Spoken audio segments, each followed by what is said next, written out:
My name is Richard Kloss.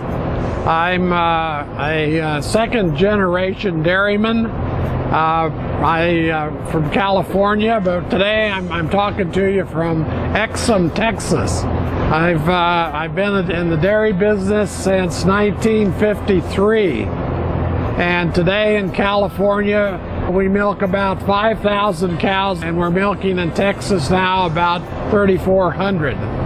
My son-in-law, C.A. Russell, and C.A. came to our family from Georgia, and he married my oldest daughter, Kirsten. And his son and my favorite grandson at the moment, Colin Russell. And Colin has just finished his sophomore year at Cornell, and he's an ag science major there.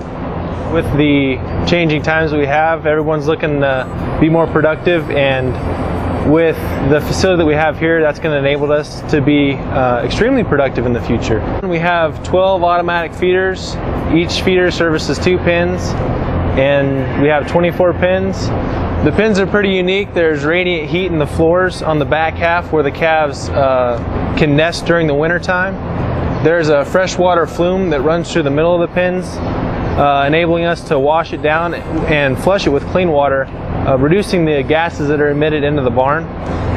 There's curtains and there's fans up ahead on the roof of the barn, which are controlled by a computer, and 3 different weather systems, or weather stations, that are in charge of making sure that the calves have adequate air flow through the barn.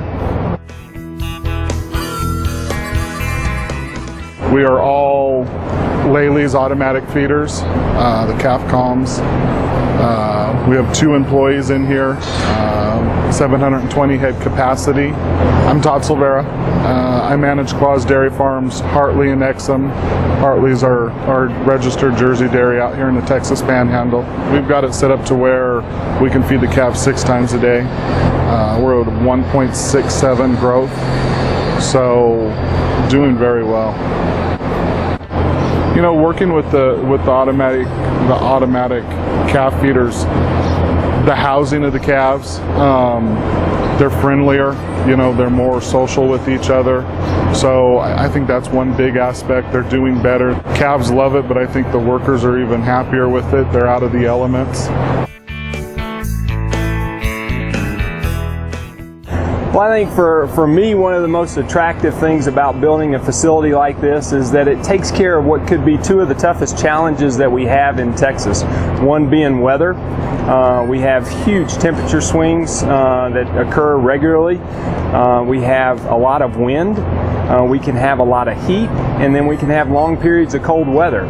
Those things are tough on animals, and they're tough on people as well, which leads to the second thing as far as being attractive about building a facility like this, is that we can be very efficient in our labor.